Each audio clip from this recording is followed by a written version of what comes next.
que le Seigneur vraiment nous fasse du bien ce soir, que sa parole vraiment vienne nous repositionner. Nous sommes dans des temps où de plus en plus le Seigneur nous amène à nous tourner vers l'essentiel. Et comme pouvait dire une sœur ce mardi, durant la réunion d'église en famille, notre essentiel, c'est le Seigneur. Et le message, en tout cas, que le Seigneur a mis sur mon cœur va justement nous amener à une série de questionnements ce soir. Et le but, c'est vraiment de pouvoir répondre à cette question. Est-ce que actuellement, est-ce que aujourd'hui, lorsque nous regardons à notre vie, est-ce qu'elle est véritablement tournée vers l'essentiel? Alors, pour introduire ces temps, alors, je vais nous partager un visuel, c'est une photo. Et je vais vous faire commenter cette photo et me dire ce qu'elle évoque pour vous. Je cherche les réactions sur le chat. Bonsoir, pasteur Laetitia. Bonsoir. Donc, je vais te relayer les informations qui arrivent sur le chat. Donc, Dalia nous dit, elle voit que le Seigneur qui façonne une vie. Mireille dit, un potier qui façonne l'argile pour en faire un vase peut-être. J'ai Mélissa qui marque le modelage du Saint-Esprit. Gaëlle nous dit des mains qui travaillent et donnent une forme à l'argile. Pour l'instant, c'est... j'ai un message qui vient d'arriver, donc c'est Charlène qui dit un potier qui donne forme à l'argile pour lui donner une belle forme. Amen. Amen, amen, amen. Merci Marie-Annick. Merci à toutes pour vos différentes interventions. Alors effectivement, il n'y a pas une réponse qui est plus à propos qu'une autre. Toutes vos réponses sont bonnes. Et donc, vous l'aurez compris, ce soir, on va parler donc de l'argile, mais pas que ça. Hein. Le titre de mon intervention ce soir, c'est façonner à son image pour remporter des victoires. Donc, on a dit que ce mois serait le mois de la victoire. Alors, parler de victoire, c'est vrai qu'on a tendance souvent à voir déjà la prière, le combat spirituel, mais il n'y a pas que ça. Ça fait partie, mais il n'y a pas que ça. La victoire, c'est déjà se demander, mais qui nous donne cette victoire? Et celui qui nous donne cette victoire, c'est le Seigneur. Et pour cela, il faut savoir comment est-ce qu'il procède, il faut savoir comment est-ce qu'il agit pour nous donner cette victoire, il faut savoir ce que ça requiert. Et donc, par rapport à ça, en fait, on va davantage nous tourner sur ce qui importe le Seigneur. Lorsqu'on suit un petit peu l'actualité, j'ai envie de dire céleste, on comprend que le Seigneur nous amène vraiment, comme je disais en tout début, lorsque je prenais la parole, le Seigneur nous emmène à vraiment repartir vers l'essentiel. Et en même temps, il y a ce verset-là de Osée 6:3 qui nous encourage vraiment à chercher à connaître le Seigneur. Nous sommes dans des temps où le Seigneur veut que ses enfants puissent le connaître. C'est vraiment important en fait. Et donc par rapport à ça, effectivement, lorsqu'on va parler de victoire, on va parler aussi de nous face à Dieu. Qu'est-ce que le Seigneur attend de nous? Et voilà pourquoi donc l'intervention de ce soir a pour donc titre façonner à son image pour remporter des victoires.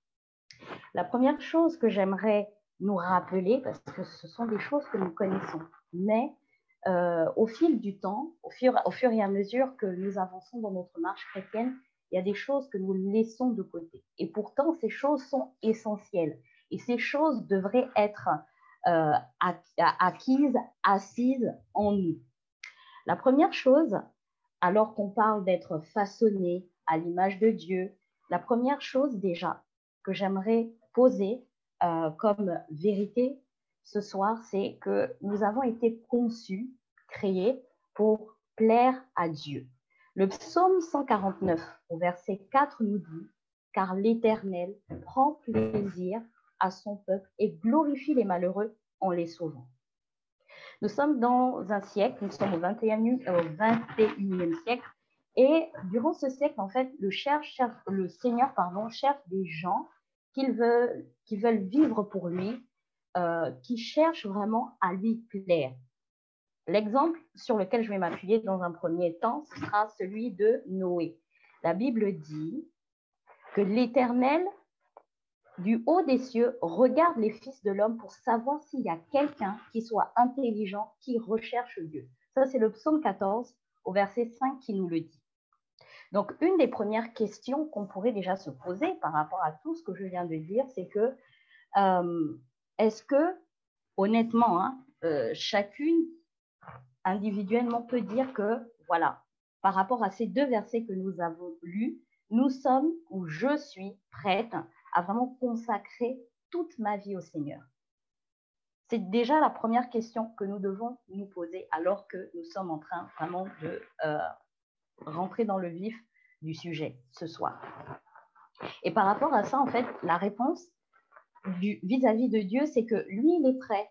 Il est prêt à tout pour ceux qui se consacrent totalement à cet objectif. Donc, c'est un objectif. Ça devrait être un objectif. Ce n'est pas juste une information, mais c'est un objectif que nous devrions rechercher. Plaire à Dieu. Pourquoi? Parce que lorsqu'il nous a conçus, c'était dans cette pensée-là. Il ne nous a pas créés parce que forcément, il avait besoin de nous. Avant toute chose, il nous a créés pour lui plaire. Donc, notre priorité est de plaire à Dieu. En d'autres termes, toute notre vie doit être une adoration pour Dieu. Alors, quand on parle d'adoration ici, c'est de comprendre que toute activité peut devenir une adoration quand on l'accomplit pour la louange, la gloire et le plaisir de Dieu. La Bible nous dit dans 1 Corinthiens 10 au verset 31, « Soit donc que vous mangiez, soit que vous buviez, soit que vous fassiez quelque autre chose, faites tout pour la gloire de Dieu. » Donc tout ce que nous faisons, que nous mangions, que nous dormions, que nous allions au travail, que nous soyons dans nos foyers, dans nos relations de couple, le but, c'est que toutes ces choses que nous faisons soient faites dans le but vraiment de plaire à Dieu, en d'autres termes, tout pour sa gloire. Alors, comment est-il possible de tout faire pour la gloire de Dieu? En fait, la réponse est assez simple, peut-être pas forcément facile à mettre en pratique, mais la réponse ici, c'est de tout faire comme si c'était pour Jésus et en lui parlant constamment. Donc, on doit constamment, dans tout ce que nous faisons, c'est pas juste comme on a tendance à penser, se consacrer et se concentrer sur des activités spirituelles. Ce n'est pas parce que nous serons en train de prier, que nous serons réguliers à l'église, que nous allons prendre des temps de jeûne et prière, que là, nous serons en train de plaire à Dieu. Ça fait partie, mais il n'y a pas que ça. Là, par rapport à ce que nous venons de voir, on se rend compte que Dieu regarde tout, c'est un tout. Il regarde notre vie, il regarde notre manière d'agir, il regarde notre manière de faire, et c'est dans les moindres détails. Donc, tout ce que nous faisons, nous devons vraiment rechercher à ce que ce soit fait pour sa gloire.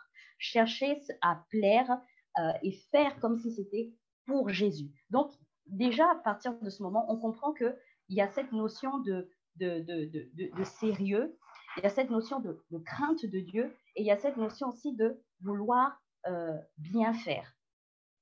Bien faire. C'est vraiment important. Donc, et c'est toute notre vie. Comme je disais, toute notre vie doit être une adoration à Dieu.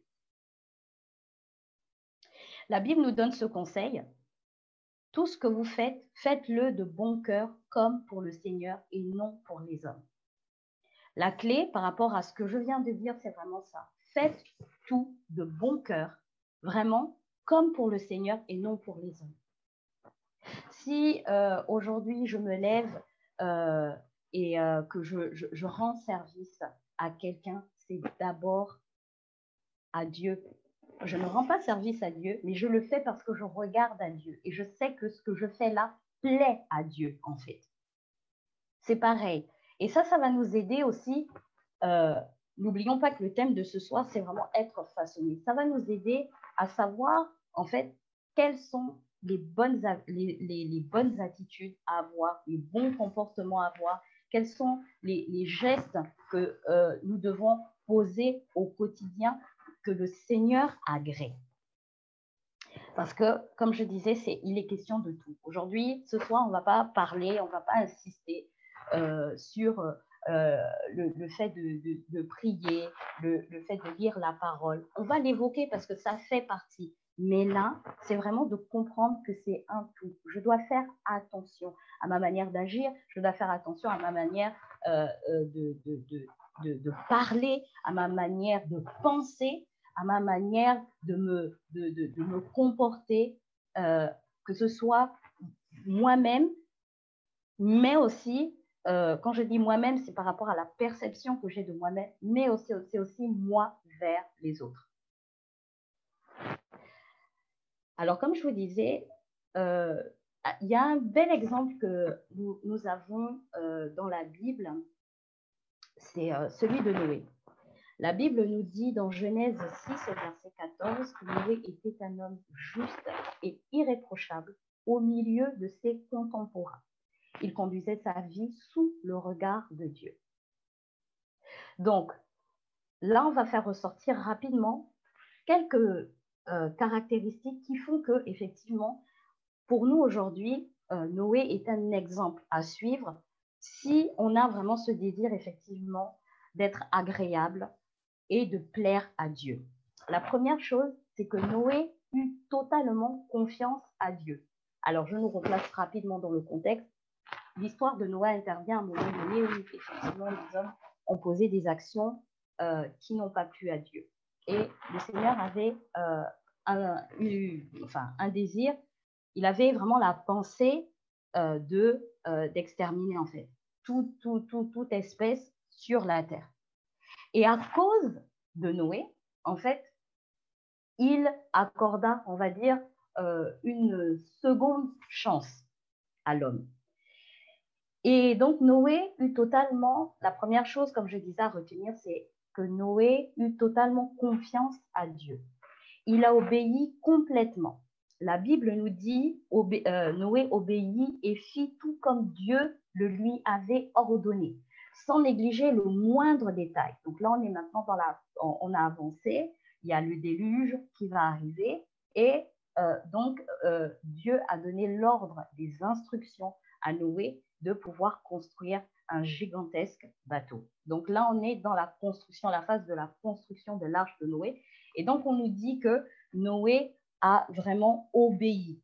J'ai envie de dire obéi à la lettre. Il n'a négligé aucun détail. Il a suivi fidèlement les différentes instructions que le Seigneur lui avait données. Alors, généralement, pour amener maintenant à nous, pour faire le parallèle, généralement, lorsque le Seigneur nous demande des choses qui sortent de l'ordinaire ou qui dépassent notre entendement, nous avons 3 réactions. Nous nous posons des questions, ça c'est la première réaction. Nous émettons des objections ou des réserves, mais Noé, lui, il n'a pas réagi comme ça. Il a obéi à Dieu, il a fait tout ce qu'il lui demandait sans se plaindre et sans hésiter. Il n'a pas remis les choses à plus tard en disant « je prierai à ce sujet ». Non, il a obéi. Et là où j'aimerais attirer notre attention par rapport à ce que je viens de citer, c'est que Dieu n'a pas besoin de s'expliquer ou de se justifier lorsqu'il nous demande de faire quelque chose. Même si nous ne comprenons pas, là, le maître mot ou l'attitude qui va être agréable et qui va réjouir le cœur de Dieu, c'est l'obéissance. C'est l'obéissance parce que c'est lui, en fait. N'oublions pas cette image que nous avons eue. On a, au travers de tout ce que vous avez dit, c'est lui qui nous a façonnés, c'est lui qui nous a créés. Nous ne sommes que de l'argile et c'est lui le potier. Donc, c'est lui qui sait quelle trajectoire donner à notre vie. C'est lui qui sait quelle forme aussi nous donner en fonction de là où il nous amène. Alors, un autre aspect qui faisait que Noé plut à Dieu, c'est qu'il avait le cœur rempli de louange et de reconnaissance. Alors que le Seigneur nous façonne, dans les différentes étapes que nous allons traverser dans notre marche avec lui, il va développer ce cœur-là en nous. Il va tout faire. En tout cas, ça, c'est le désir de Dieu. Maintenant, on va voir plus tard que c'est pas toujours aisé.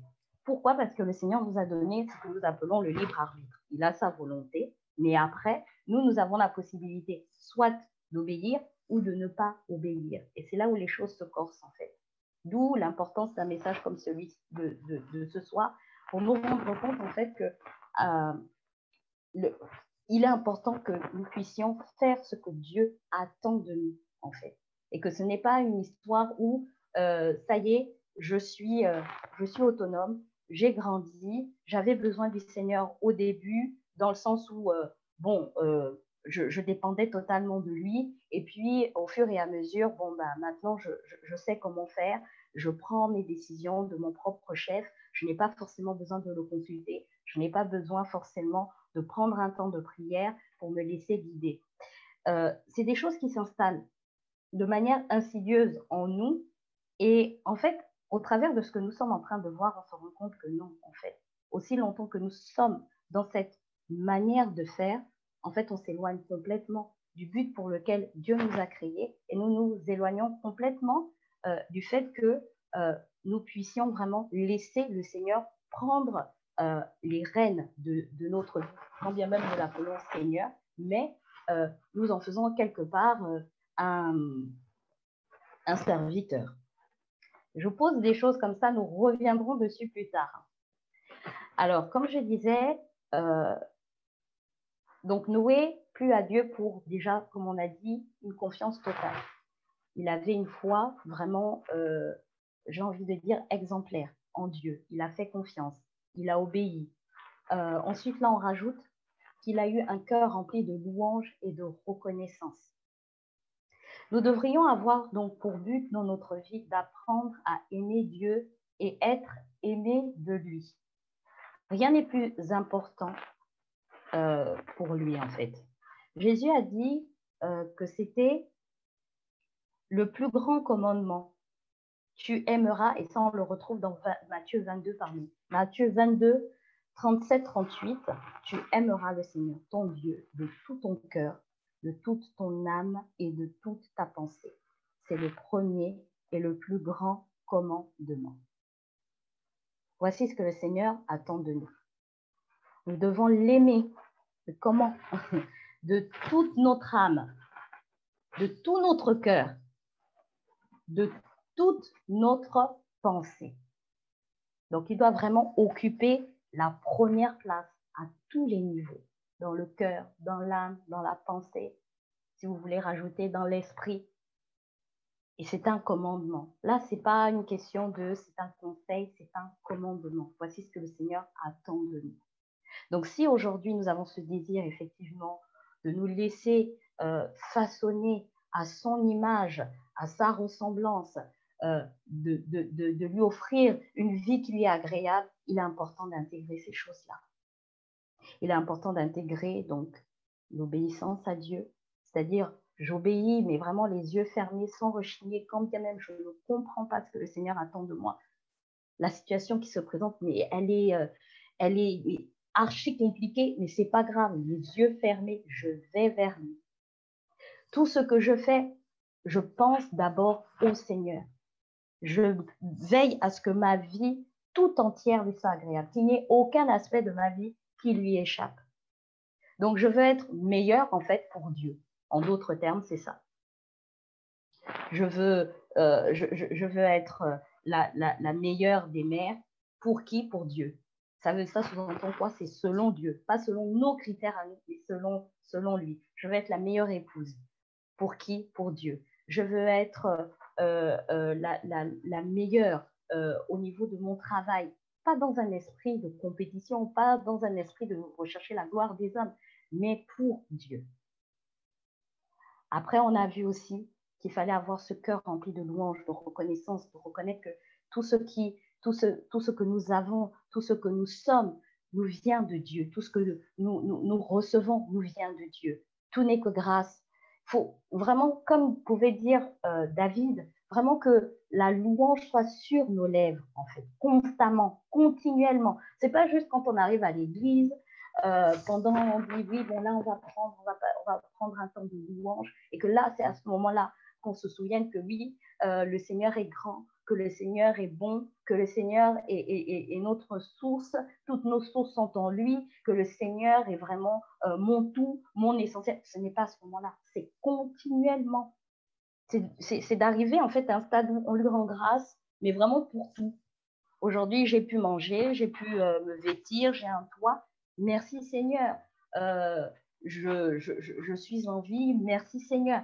C'est quelque chose que nous devons cultiver, ce cœur-là, rempli de louanges et de reconnaissance. Le Seigneur doit occuper toutes nos pensées. Il doit occuper nos pensées. Vraiment chercher à le connaître, ça doit être un désir ardent pour chacune de nous. Si on aime quelqu'un, ça on le voit hein, dans les relations humaines, quand on aime quelqu'un, on aime passer du temps avec la personne. On cherche à lui faire plaisir. Et c'est exactement la même chose avec notre Dieu. Que nous puissions vraiment comprendre cela ce soir. Que nous puissions vraiment comprendre que certainement dans notre manière de faire aujourd'hui, notre manière d'agir aujourd'hui, notre manière de marcher avec le Seigneur, il y a des choses qui ne tournent pas rond, il y a des bugs. Et ce soir, que vraiment la parole nous aide à venir à bout de ces bugs-là, de venir les annuler, les supprimer même, j'ai envie de dire.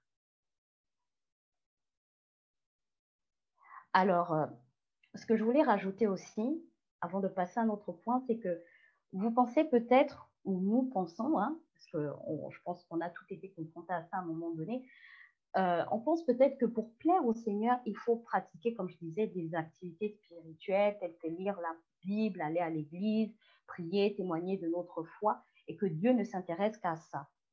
Mais non, en fait.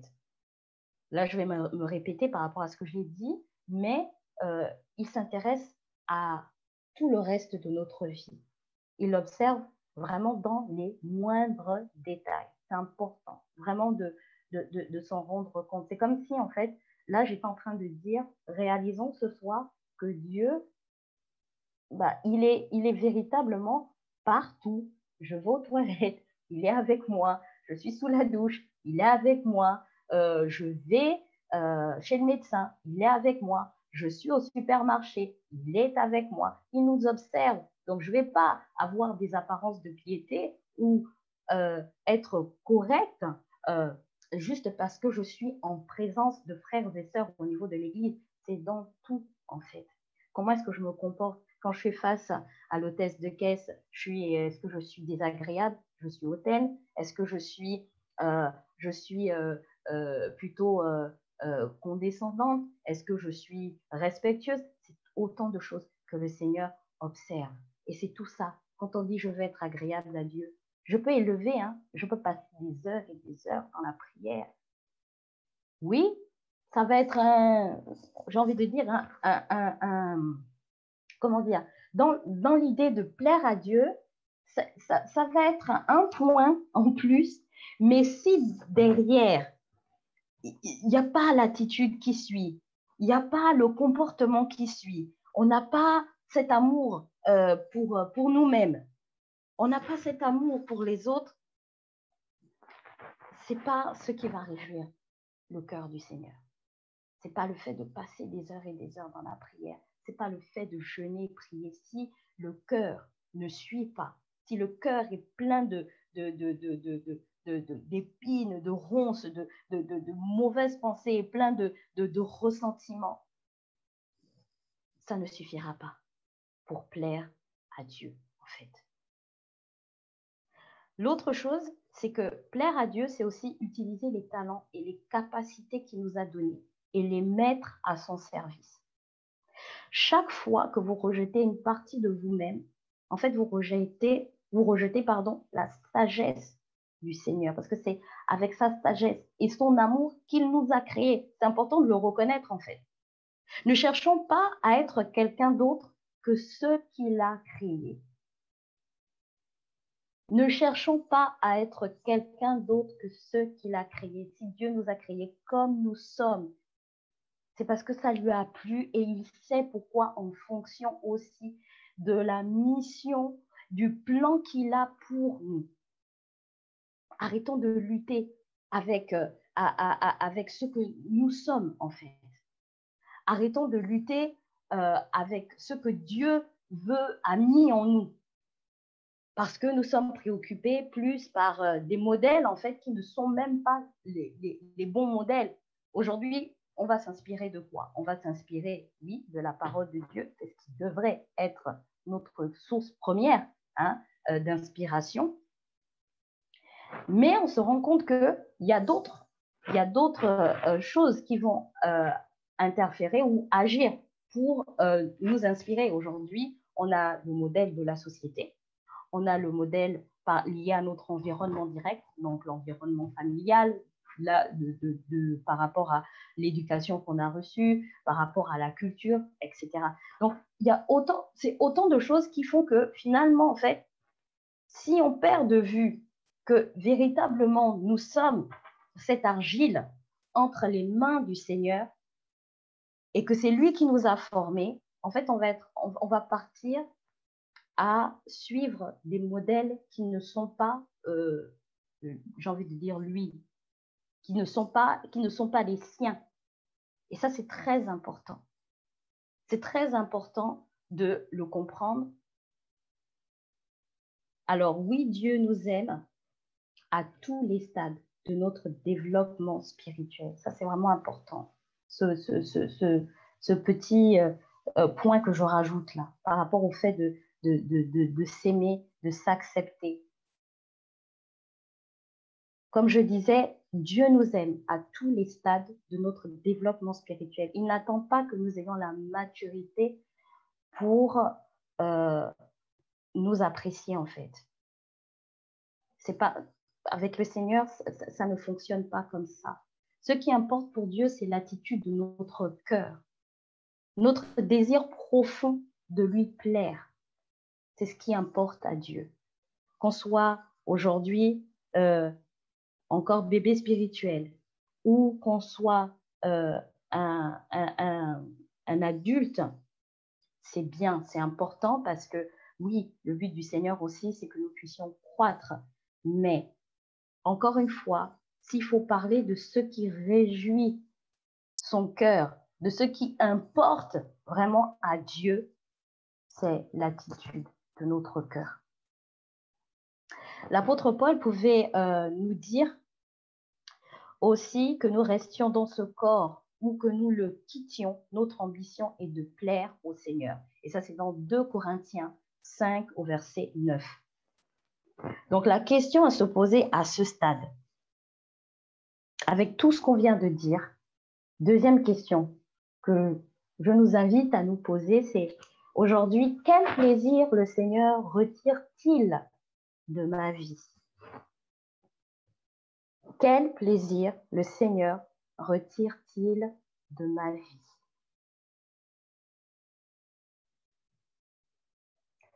Alors, après le premier objectif qu'on a vu, qui était de plaire à Dieu, le deuxième objectif de notre vie, c'est celui d'apprendre à aimer Dieu. Alors, pardon, je reprends ce que je disais. Alors, le premier objectif que nous avons vu, c'est celui de plaire à Dieu. En d'autres termes, apprendre à l'aimer. Le deuxième objectif, donc, ça va être d'apprendre à aimer les autres.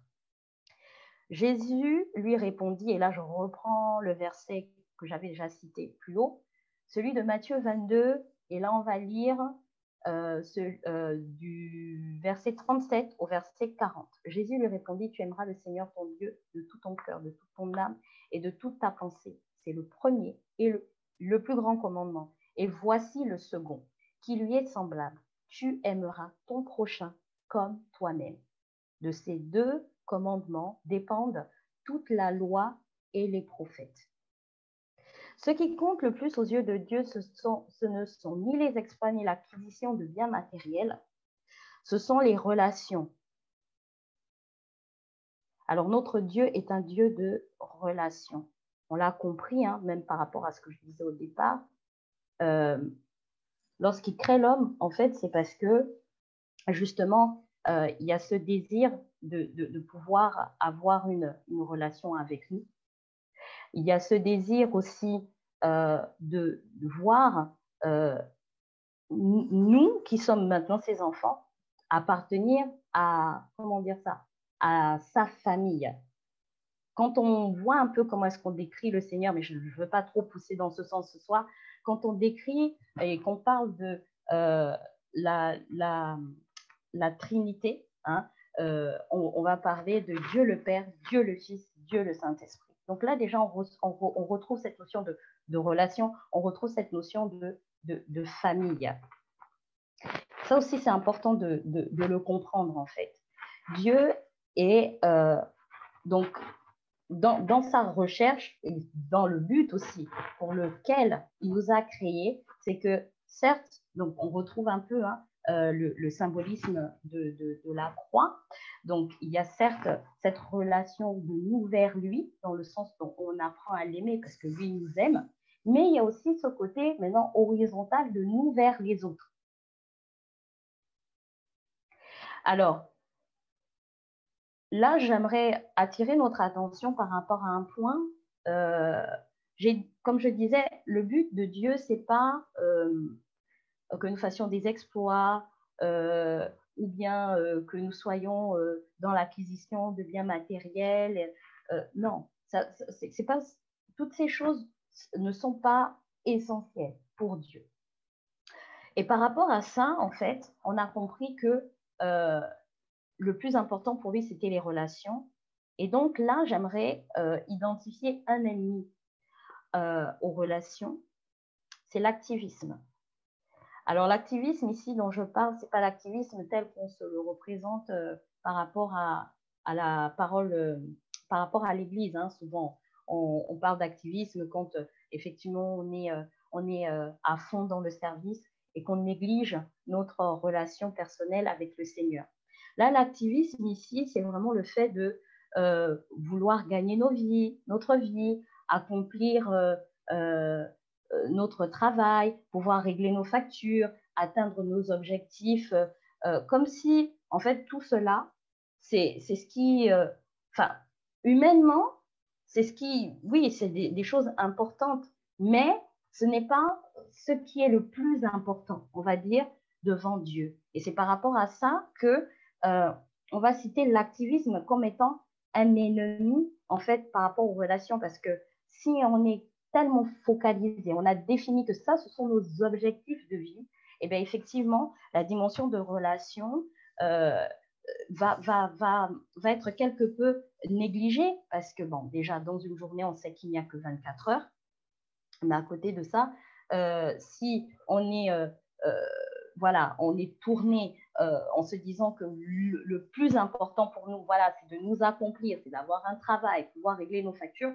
Effectivement, on va maximiser notre temps à ce niveau-là. Et du coup, bah, la relation avec les autres, cette dimension de pouvoir donc aimer les autres, elle prend un coup.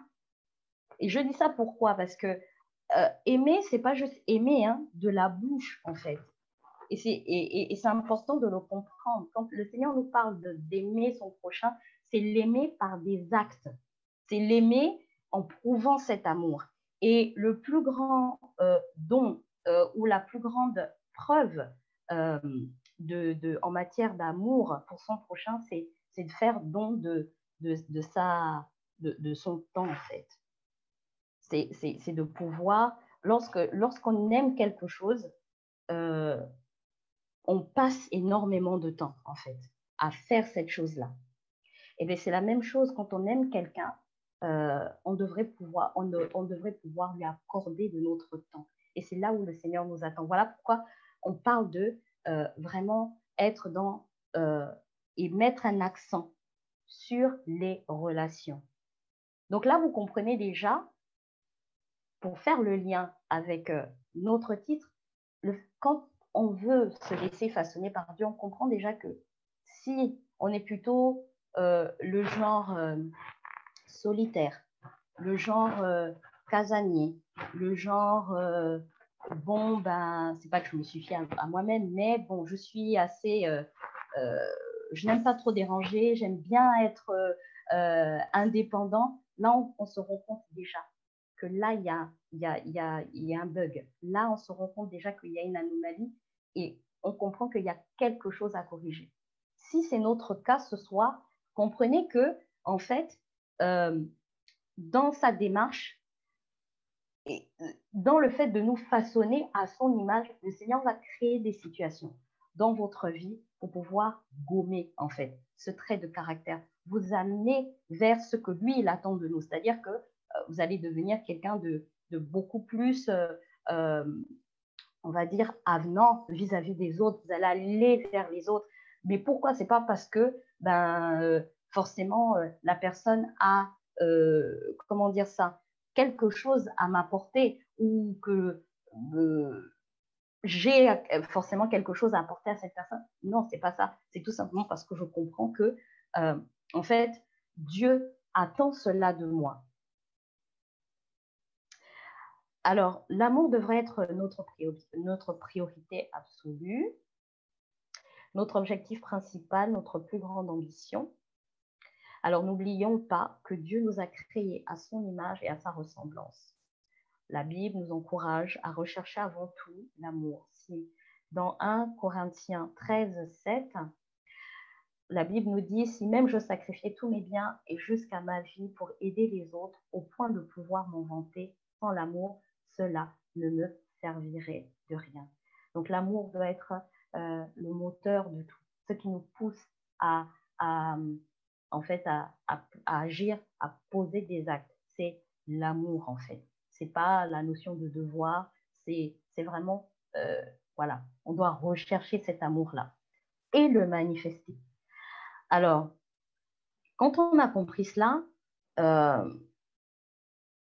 si on veut être, j'ai envie de dire, pratique ou pratico-pratique, et vraiment voilà, mettre en pratique ce qu'on a compris là, notre façon de prier, quand on se réveille, elle devrait changer. C'est-à-dire que là où on pouvait être davantage tourné sur oui, Seigneur, bénis ma vie, bénis cette journée, bénis ce temps de travail que je vais passer. Alors, en fait, là, on se concentrerait beaucoup plus sur Seigneur, vraiment, je veux aujourd'hui être sûre de passer du temps à t'aimer et aimer les autres parce que c'est la base de ma vie et je ne veux pas gaspiller cette journée. Voici une prière qu'on pourrait adopter après avoir compris ce qu'on a vu plus tôt, en fait. On doit soupirer, on doit désirer ardemment cet amour-là. Pas juste se dire, bon, ben, oui, j'aime le Seigneur, c'est déjà bien, j'aime mon frère, ma sœur, et même quand on dit j'aime. Bon, est-ce que les actes suivent forcément? On ne sait pas trop. Le frère en question, c'est qui? Est-ce que c'est celui qui est aussi ton ami, celui qui est proche de toi, ou c'est vraiment ton frère en Christ? Point. Qu'il vienne du Ghana, qu'il vienne de Chine, qu'il vienne du Portugal, c'est mon frère en Christ, je l'aime et je développe cette relation-là, en fait. C'est comme ça que nous devrions maintenant prier, demander au Seigneur vraiment de nous aider. Le point de départ de toute chose, c'est l'amour. Pourquoi? Parce que comme je l'ai dit aussi plus haut, n'oublions pas que nous sommes créés à son image et à sa ressemblance. J'ai évoqué ce point un peu avant, c'est le fait de réaliser aussi que nous avons été créés pour former une communauté, une famille, afin de vivre dans la communion fraternelle. Je parle de ça pourquoi? Parce que, en fait, c'est important de comprendre qu'aucun de nous ne peut atteindre seul les objectifs fixés par le Seigneur. Dieu, dans son plan, dans sa sagesse, c'est pas comme ça qu'il a prévu les choses. Au contraire, il a plutôt prévu que nous soyons, que nous formions un corps. Et quand on parle de corps, on parle de membres et que nous comprenions en fait que nous avons besoin les uns des autres. C'est important pour se réaliser, pour avancer dans la vie. Nous avons besoin les uns des autres. Nous avons besoin de Dieu, mais Dieu va aussi passer par un homme pour pouvoir nous aider à avancer, en fait. Tout ne se passe pas seulement de façon verticale.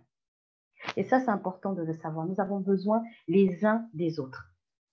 La Bible ne nous parle, quand on lit la Bible ne nous parle jamais de saints solitaires, ni de personnes qui s'isolent des autres chrétiens et se privent de la communion fraternelle. Elle nous dit au contraire que nous avons été rassemblés, coordonnés, édifiés et que nous sommes membres les uns des autres. Nous sommes cohéritiers, unis, soudés et que nous serons enlevés ensemble. Là, je viens de citer en fait, pas mot à mot, mais là, je faisais référence au verset de Éphésiens 4, 16. Alors, comme je le disais, nous formons un seul corps en Christ et nous sommes tous membres les uns des autres. En ayant des relations avec les autres, en fait, on se donne les moyens finalement de pouvoir découvrir notre rôle dans la vie. Ce n'est pas en étant seul, ce n'est pas en vivant seul que nous allons découvrir quel est notre rôle à jouer sur cette terre. Si vous vous retirez de la vie d'un corps local, bon, quand je parle de corps local ici, pardon, je parle de l'assemblée, hein, on va parler de l'église locale par exemple, votre vie spirituelle deviendra plus pauvre et finira par cesser d'exister. C'est pourquoi le premier signe d'un déclin spirituel est généralement une assistance irrégulière au culte et à d'autres rassemblements chrétiens, et nous mettons à négliger la communion fraternelle. Donc faisons attention. La communion fraternelle est importante, on en a besoin. Elle nous aide à avancer par rapport à nos objectifs. Elle nous aide à avancer par rapport au fait de grandir aussi spirituellement. On a besoin les uns des autres. Lorsque nous sommes dans cette communion fraternelle, nous sommes édifiés, nous sommes encouragés, nous prions les uns pour les autres. Nous avons besoin, en fait. Dieu, quand il a prévu les choses, il avait prévu que nous étions censés former une famille. Donc la notion de communauté avec le Seigneur, elle est importante. Donc si ce soir, jusqu'ici, on a pensé qu'on pouvait voler de nos propres ailes ou plutôt bâtir notre relation personnelle avec Dieu et que ça suffisait largement pour garantir notre salut, alors j'aimerais nous aider vraiment à comprendre que cette réponse est incomplète. Il faut intégrer cette notion d'aller vers les autres. Nous avons besoin des autres. Alors que ce soir, vraiment, le Seigneur nous aide à avoir davantage d'amour pour notre prochain, de comprendre vraiment que j'ai besoin de mon frère, j'ai besoin de ma sœur, peu importe, comme je disais, d'où ils viennent, peu importe son âge, j'ai besoin. J'en ai besoin. Alors Seigneur, aide-moi. Aide-moi à le comprendre.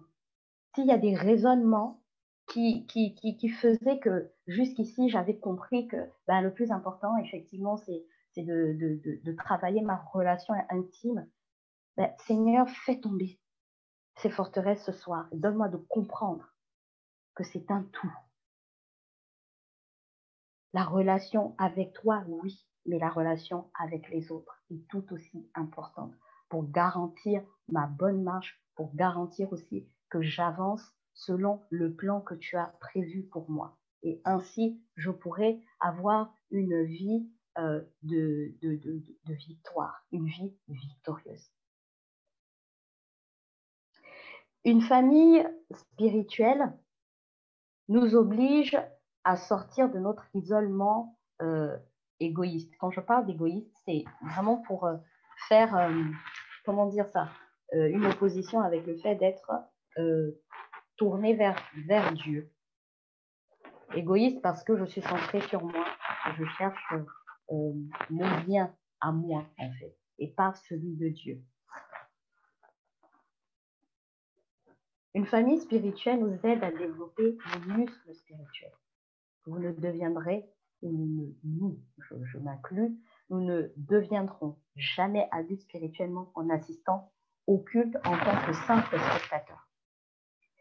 C'est en étant participants, en étant vraiment dans la vie active de notre assemblée locale que nous allons développer nos muscles spirituels. Plus de 50 fois dans le Nouveau Testament, on retrouve les expressions les uns des autres ou les uns pour les autres.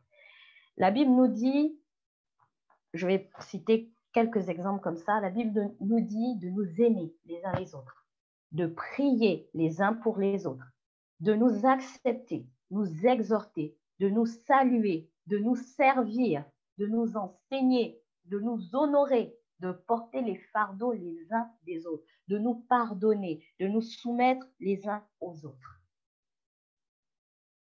Plus de 50 fois dans le Nouveau Testament, on retrouve ces expressions pour dire combien nous avons vraiment besoin les uns des autres. C'est vraiment, voilà, dans la pensée de Dieu, lorsqu'il nous a créés, lorsqu'il nous a façonnés, il y avait cela, il doit retrouver cela. Maintenant que nous sommes enfants de Dieu, peut-être qu'avant d'être nés de nouveau, ça ne fonctionnait pas comme ça. Mais maintenant que nous sommes nés de nouveau, nous devons intégrer ces choses, nous devons aspirer à cela, comprendre l'importance de l'autre, l'importance du prochain dans ma vie. Et développer cette capacité à vivre avec l'autre. En d'autres termes, l'aimer. Dans l'isolement, il peut sembler facile d'être sain lorsque personne s'oppose à nos idées, mais c'est un leurre en fait. On est sain, tout va bien, mais au final, ça n'a pas été mis à l'épreuve. Alors que quand on est confronté à un frère, lorsqu'on est confronté à une sœur, c'est là en fait qu'on peut véritablement jauger à quel niveau nous sommes. Donc ce soir, que nous puissions sortir de l'isolement, qui en réalité est une zone de confort en fait, et qui est un frein finalement à ce que nous puissions véritablement évoluer et être à l'image de Dieu, être ce que Dieu attend de nous en fait. N'ayons pas peur d'être confrontés à l'autre. Parce que l'autre va avoir cet effet miroir sur nous. L'autre va nous amener en fait à nous améliorer. L'autre va nous amener à aussi nous découvrir, connaître qui nous sommes en fait. Il y a des situations, si on n'est pas confronté à ça, on ne peut pas savoir que nous avons, par exemple, tel ou tel problème, tant qu'on n'est pas confronté. Comment est-ce qu'on va savoir si on est colérique, si il n'y a pas une situation qui fera qu'on est confronté à quelqu'un et que ça se révèle. Ce n'est pas en restant chez nous, ce n'est pas en lisant la parole de Dieu, ce n'est pas en regardant des enseignements qu'on le saura.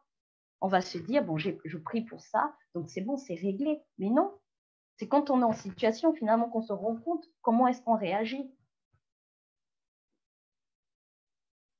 Une famille spirituelle nous aidera aussi à ne pas céder à la tentation.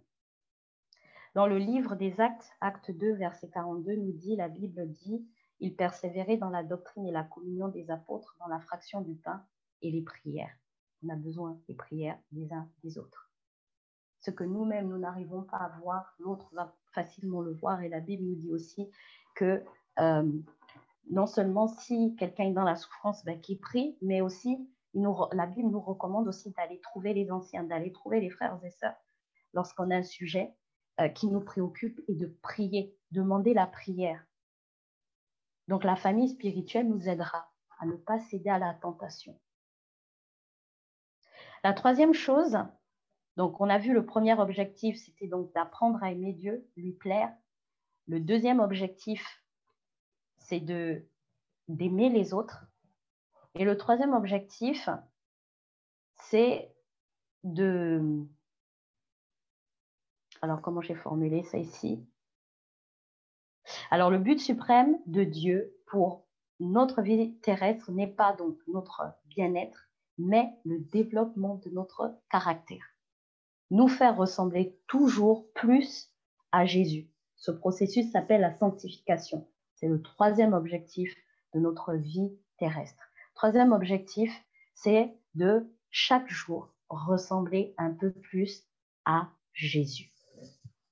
Le Seigneur veut nous voir grandir spirituellement et devenir comme Christ.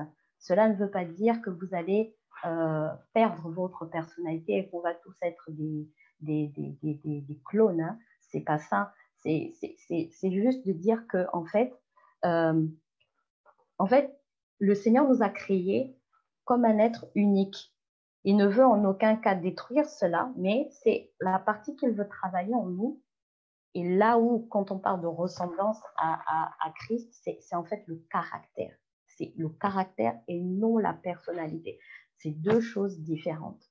Notre but, le but du Seigneur, c'est que lorsqu'il nous façonne, c'est que nous puissions avoir le caractère de Christ. C'est être transformé à l'image de Christ. Dieu veut que nous puissions développer le type de caractère décrit dans les béatitudes de Jésus. Bon, je ne vais pas forcément lire.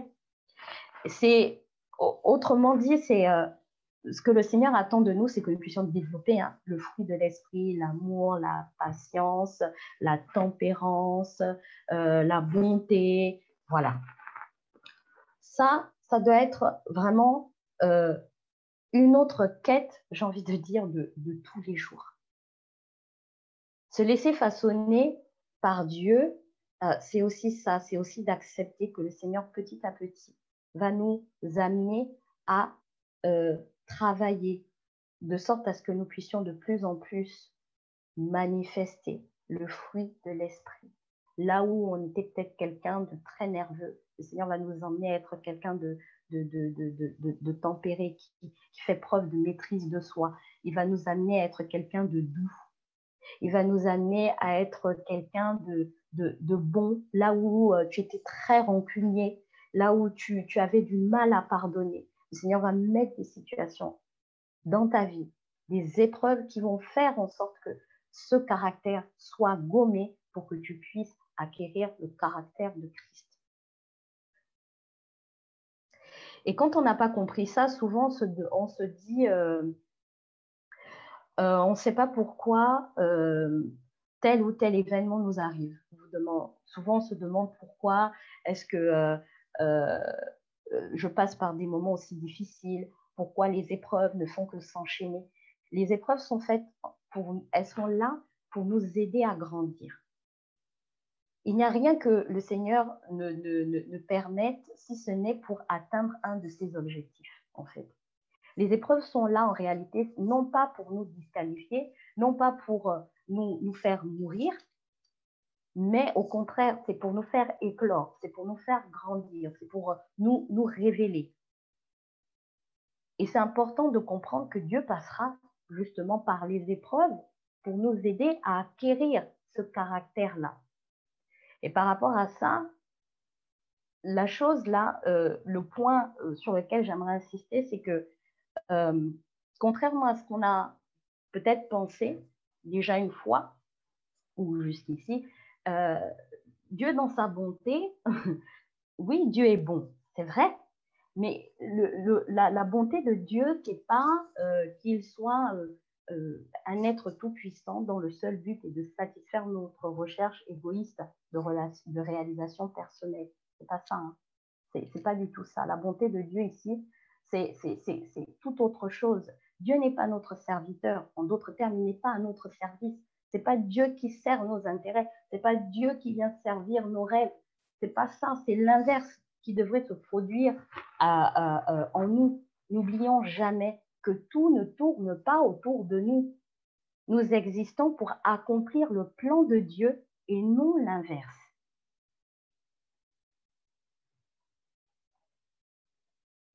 Alors, en parlant comment dire, en parlant d'épreuves que le Seigneur peut mettre des fois sur nos vies pour nous amener à travailler un trait de caractère en prévision de la suite, en prévision de là où il nous emmène, en prévision de l'appel qui est sur notre vie. Imaginons quelqu'un, tu es appelé à être un politicien et aujourd'hui, tu ne sais pas comment aller vers les autres, tu ne sais pas comment davantage mettre l'autre en valeur, ça va être un peu compliqué. Si naturellement, quand je dis naturellement, c'est-à-dire ton ancienne nature te pousse à ne pas pouvoir faire ça, parce que Dieu est cohérent par rapport à son plan pour nous, il va mettre des situations qui vont nous amener en fait à travailler cela. Si je prends mon cas, au début, ben, c'est un peu comme chacun de nous, hein, on ne comprend pas pourquoi est-ce que Dieu fait des fois, voilà, il permet telle ou telle situation dans nos vies. Le Seigneur a permis, lorsque moi j'ai donné ma vie au Seigneur, que je puisse vivre en colocation avec le pasteur Nadège. Alors au départ, c'était vraiment, voilà, on s'est dit, ben chouette, c'est super, ça va très très bien se passer, c'est une très bonne chose parce que ben voilà, nous sommes toutes les deux chrétiennes et voilà, Dieu est avec nous, donc ça va aller.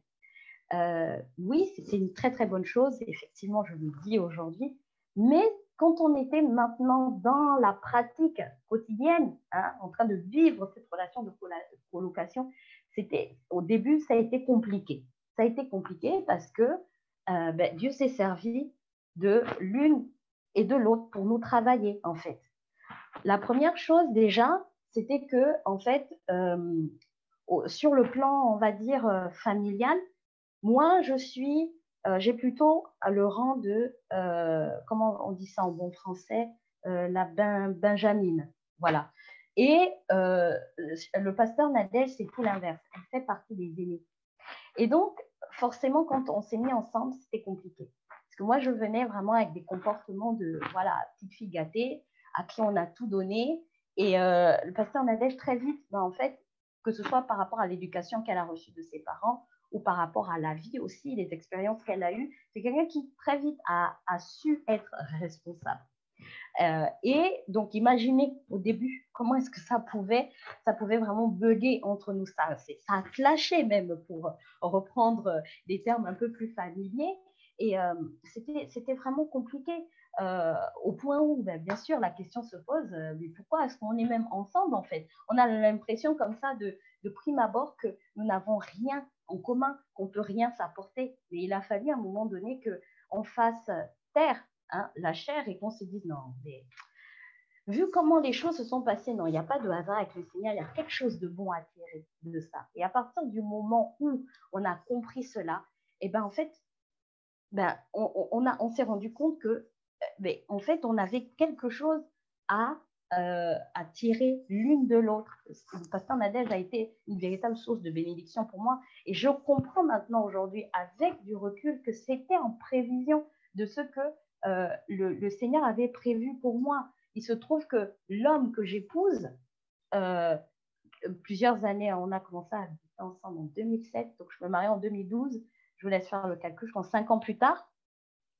oui c'est ça, 5 ans plus tard, en fait, il se trouve que l'homme que j'épouse, en fait, lui, bah, c'est vraiment l'aîné, le premier fils de son père et sa mère, en fait. Donc imaginez, si je n'étais pas déjà passée par l'épisode où le Seigneur m'avait taillé, émondé, brisé au travers du pasteur Nadège à son contact, ça allait être compliqué. Ça allait être compliqué avec mon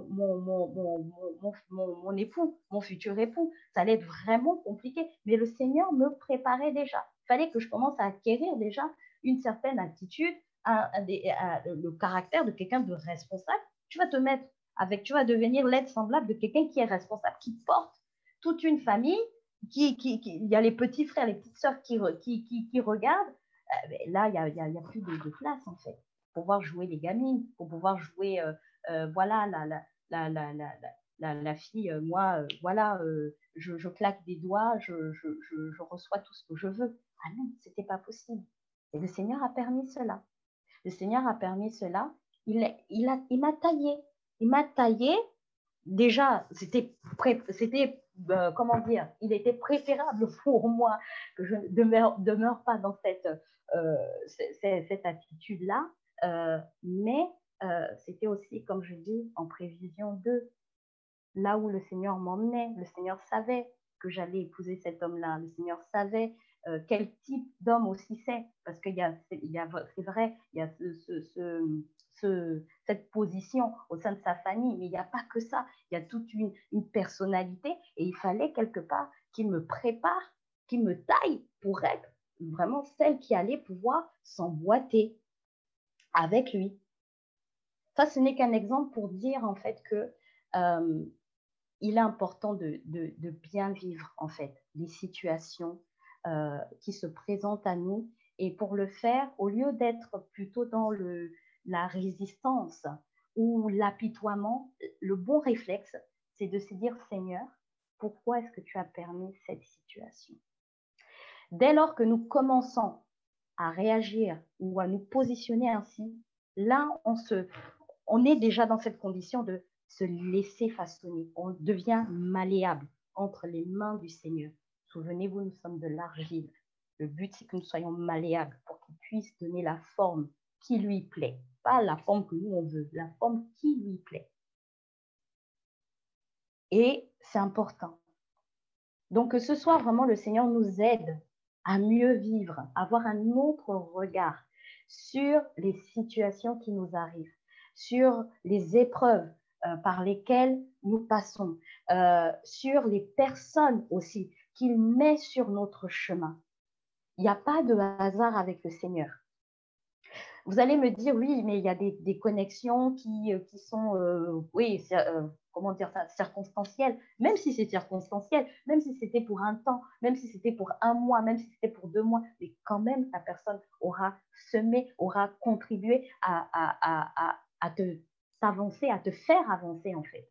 Et c'est important de tenir compte de ça. Alors si jusqu'ici, on a fonctionné sans tenir compte de ces choses-là, en vivant mal les épreuves, en étant toujours en train de dire les autres ne m'aiment pas, c'est la faute des autres, et donc par rapport à ça, je reste dans mon coin, moi je suis quelqu'un, je suis fermée, je suis réservée, alors qu'à la base tu ne l'es pas, mais c'est juste parce que tu vis mal les choses, que ça change ce soir.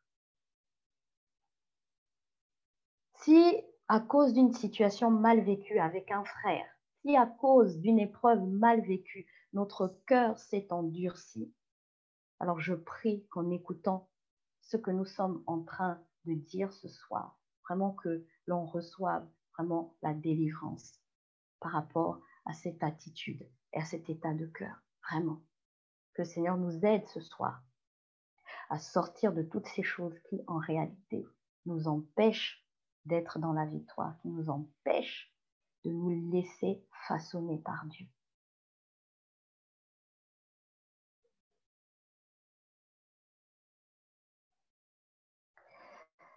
Alors, pour continuer, donc nous avons compris, donc on a identifié les trois objectifs principaux du Seigneur.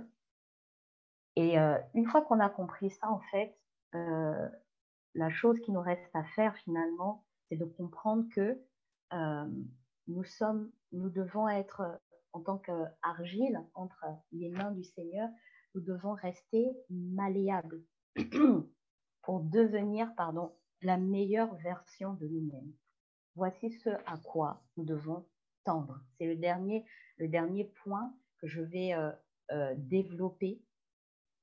Et ça va être comme un peu, la conclusion. J'ai fait une démonstration au début de ce que Dieu attendait de nous. Et donc, ce soir, il est important que nous puissions intégrer que, en fait, nous sommes de l'argile entre ses mains. Il est le potier. Je n'ai pas le verset en entier. C'est Jérémie 18, 6.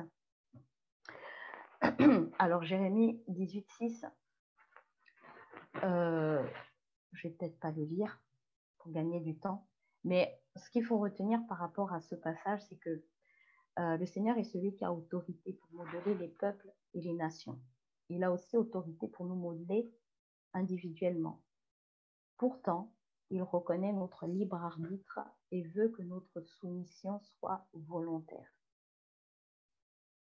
Il a cette autorité, mais pourtant, il nous laisse le libre arbitre. Le but du Seigneur, c'est que notre soumission soit volontaire.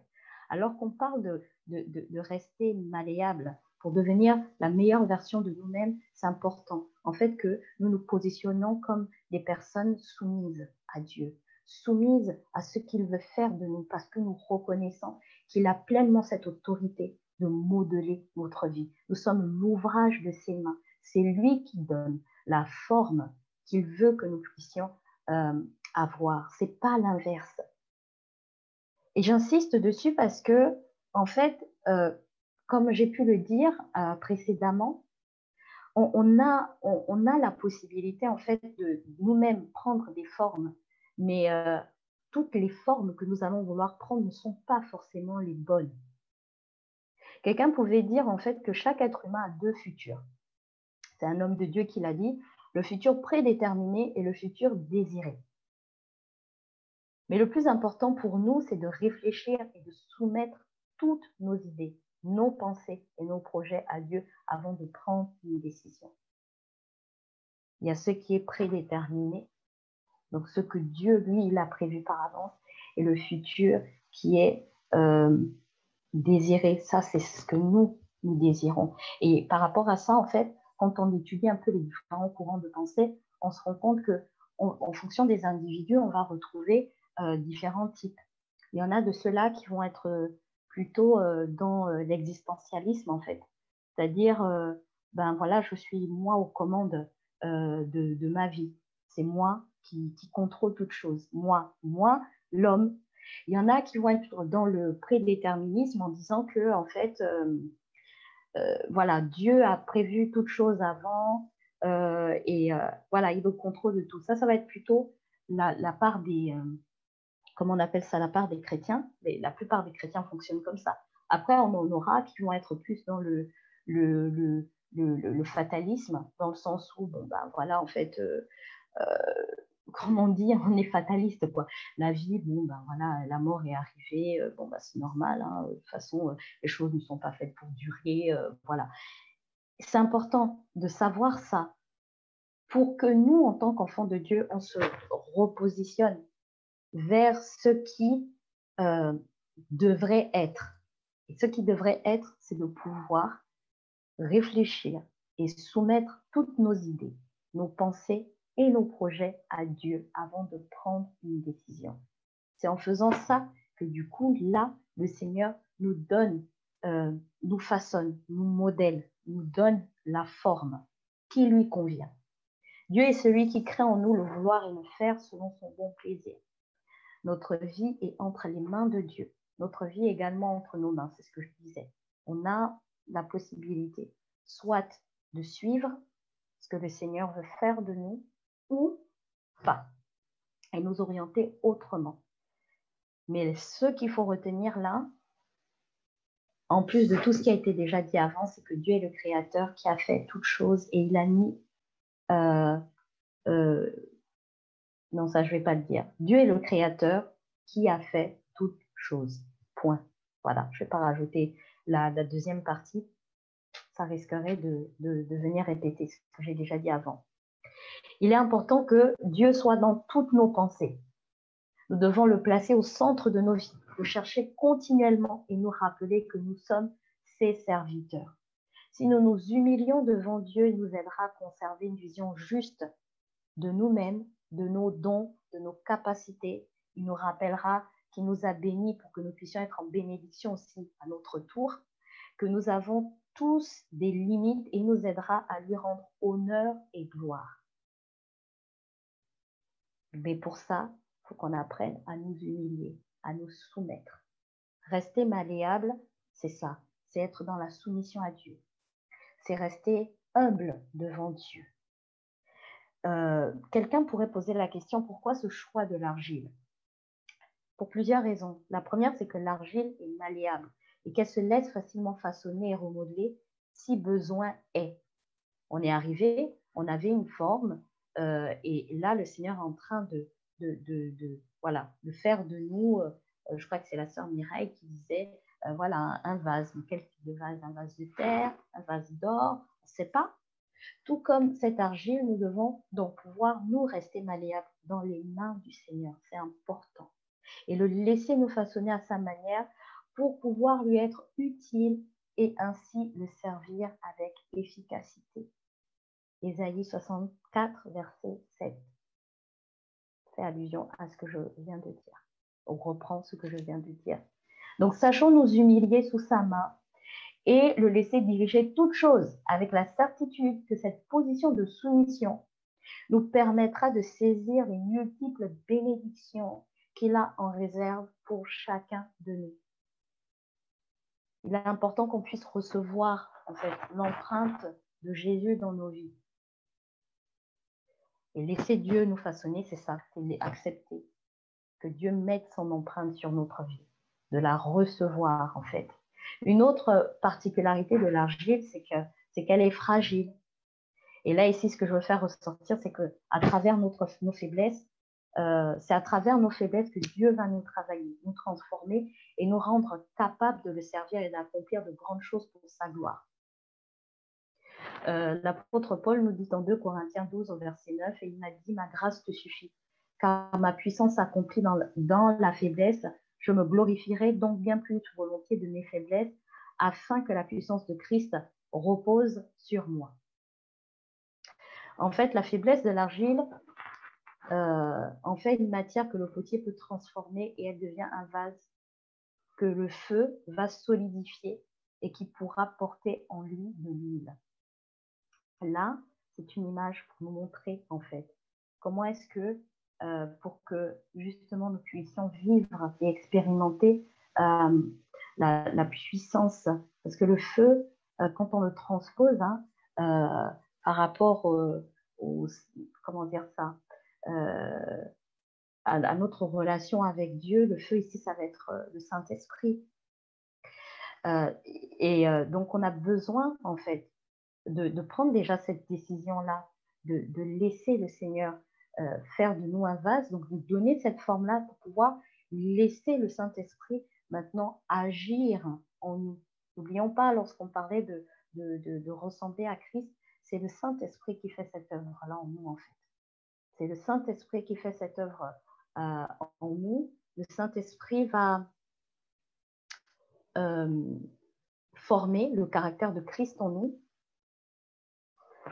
Il va également, excusez-moi,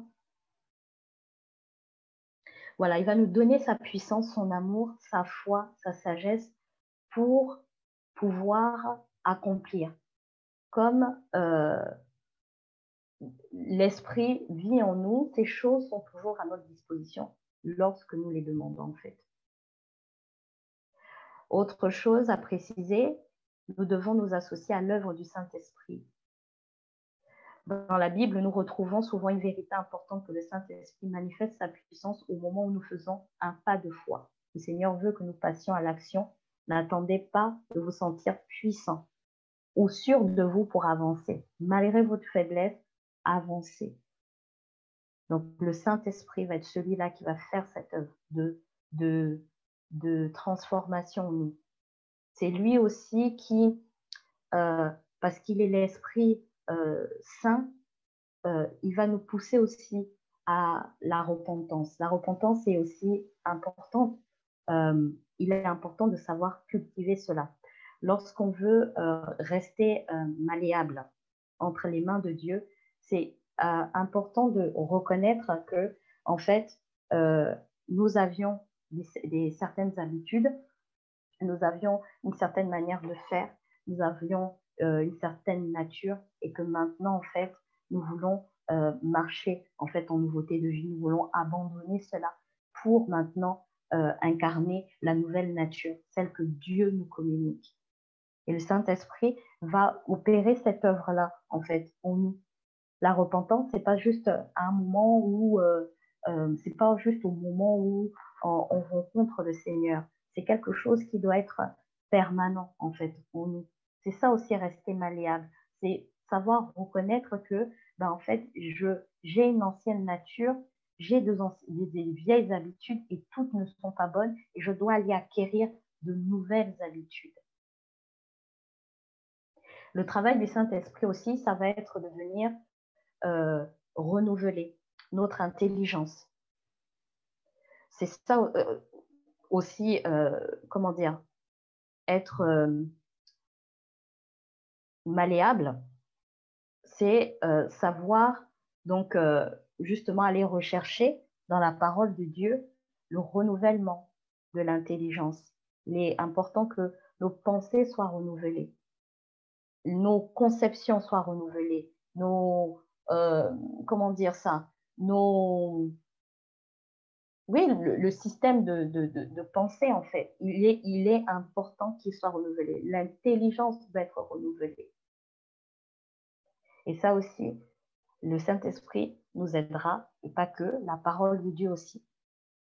Donc finalement, on comprend que dans le fait d'être malléable, donc il y a le fait d'être soumis, le fait d'être vraiment dans cette recherche permanente de vouloir être transformé, mais il y a aussi ce côté où, quelque part, on veille à notre cœur, on veille à ce que l'inverse, en fait, ne se produise pas.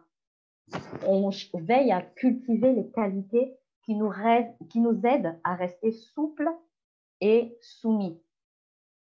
La Bible nous dit dans Proverbe 4, au verset 23, « Plus que toute autre chose, on doit garder, préserver notre cœur, car de lui viennent les sources de la vie. » Qu'est-ce qui pourrait endurcir notre cœur? Il peut s'agir de l'orgueil, de la pratique du péché ou d'un manque de foi.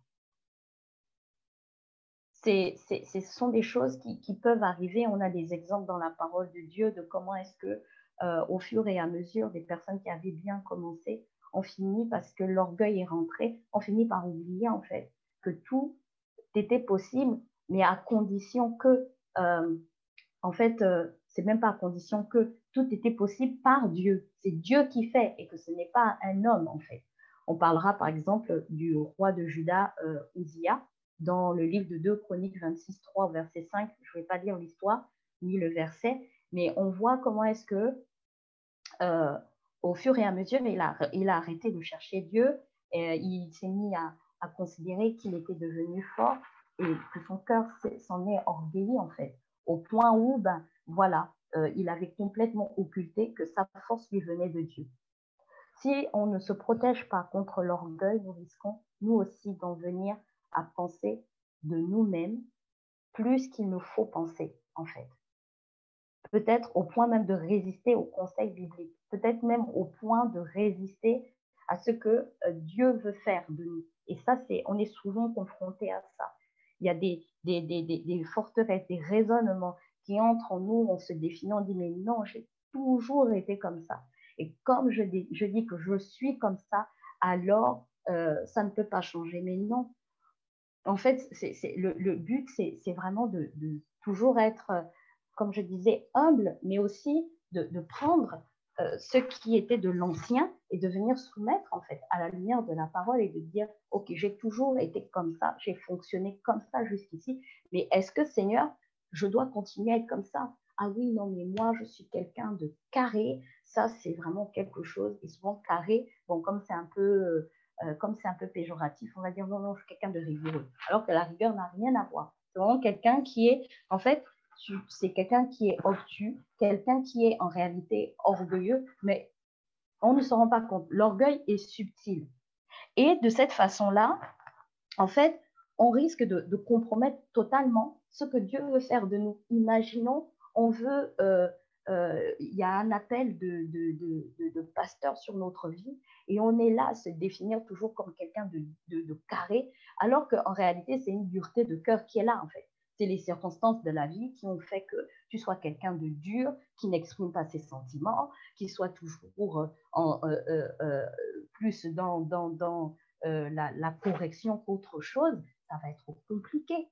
ça va être compliqué. Alors que un pasteur ne peut pas être toujours dans ce registre-là. Ce n'est pas possible. Et quand bien même, comme je disais, la rigueur, ce n'est pas la dureté de cœur. Attention. Et vous voyez, c'est une forme d'orgueil finalement, de s'auto-définir déjà. Moi, j'ai toujours été comme ça. Le but, c'est pas d'être toujours comme ça. Le but, c'est d'être ce que Dieu veut que nous soyons, en fait. Donc, le fait de résister à ce que Dieu veut faire en nous, le Saint-Esprit pointe du doigt, mais malgré ça, on fait comme si on n'avait pas compris. On dit non, ce sont les autres qui ont un problème. Moi, en tout cas, je sais que vraiment, ma manière de faire, elle est bien, ça paye, la rigueur, alors que ça n'a rien à voir. Pour ne citer que ce point-là, en fait. Faisons attention à l'orgueil. L'orgueil peut nous amener à justifier nos mauvaises actions, ce qui nous rend tout sauf malléables. Jérémie 17, 9 nous dit « Je n'arrêtais pas de me dire que c'était les autres qui avaient tort. » Nous pouvons tous être victimes de l'orgueil, parfois de manière très subtile. La Bible nous dit que l'orgueil précède le désastre et un esprit arrogant précède la chute. Proverbe 16, 18. L'orgueil corrompt nos attitudes, comme nous le montre l'exemple de Haman avec Mardoché, nous rend aveugles à nos faiblesses. Veillons. Si on décide d'être malléable, nous devons nous débarrasser de toute forme d'orgueil. Que ce soir, le Saint-Esprit nous aide à identifier l'orgueil en nous. S'il y a une once d'orgueil en nous, que le Saint-Esprit pointe du doigt ce soir et qui nous aide à nous débarrasser de l'orgueil. Parce que l'orgueil va nous empêcher d'être malléables. L'orgueil va nous empêcher d'aller vers ce vers quoi le Seigneur nous conduit. L'orgueil va, comme on dit, précède le désastre, il précède la chute. Et nous ne voulons pas courir à notre chute. Nous ne voulons pas courir à notre perte. Au contraire, nous voulons marcher dans la victoire. Alors, à cause de l'orgueil, nous pouvons aussi devenir insensibles au conseil divin, au conseil divin. Et autre chose aussi, si nous pratiquons le péché, c'est pareil, il peut nous rendre aussi insensibles au conseil divin. Donc le péché aussi, c'est quelque chose sur lequel nous devons vraiment veiller, même pas veiller, nous devons vaincre le péché. Pour nous donner vraiment la possibilité. Quelqu'un qui veut rester malléable, c'est quelqu'un qui veille sur sa vie de sanctification. C'est quelqu'un qui a horreur du péché, c'est quelqu'un qui se débarrasse du péché. Il y a des moments où, dès qu'on ouvre la petite porte, on devient un peu plus indulgent. On se dit, bon, ben, après tout, on n'est pas parfait. Alors, le péché prend place en nous. Et au final, on n'a même plus de crainte, on n'a même plus de remords à pécher. Donc, faisons attention aussi au péché. L'autre chose, c'est de pouvoir vraiment veiller, à garder, à ne pas perdre la foi. Rester malléable, c'est garder la foi en Dieu, malgré les circonstances. C'est de toujours croire que le Seigneur est au contrôle de toutes choses, le Seigneur est avec nous et que le Seigneur va agir, peu importe le temps, peu importe ce que mes yeux voient, ce que mes yeux physiques voient. Le Seigneur a dit, donc il accomplira. Et par rapport à la foi, il est important de faire régulièrement une auto-évaluation honnête à la lumière de la parole de Dieu.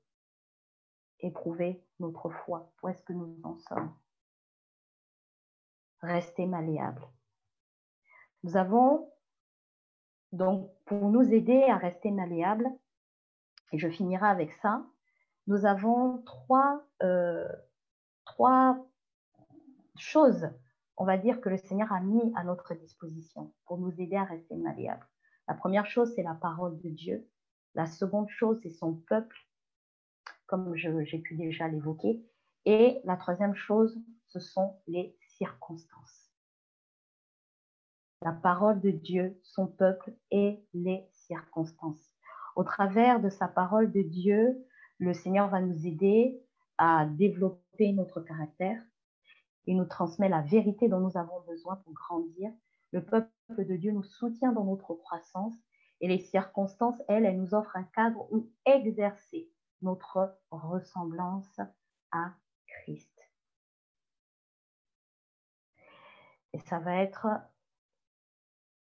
le mot de la fin par rapport donc à cette conclusion, par rapport à cette exhortation. Nous avons compris donc ce soir que nous devons rester malléables entre les mains du Seigneur. Nous devons garder à l'esprit vraiment que nous sommes de l'argile. C'est lui le potier et jamais l'argile viendra dire au potier que nous sommes là, ce que tu es en train de faire, c'est pas bien, c'est pas possible. Donc, veillons à ne pas perdre de vue cette réalité profonde par rapport à notre être, par rapport au but pour lequel nous avons été créés. Nous n'avons pas été créés pour d'abord nous accomplir au sens où on l'entend sur la terre. Ce n'est pas ça. Nous avons été créés pour d'abord plaire à Dieu, pour l'aimer, pour aimer les autres, pour chercher à lui ressembler. Alors que nous sommes dans des temps où le Seigneur attend vraiment que son Église puisse faire la différence. Il est important que nous, enfants de Dieu, nous, sœurs en Christ, ce soir, nous puissions comprendre cela. Que le Seigneur nous aide vraiment à nous laisser façonner. C'est ça, laisser le Seigneur voir l'accomplissement des plans de Dieu dans notre vie.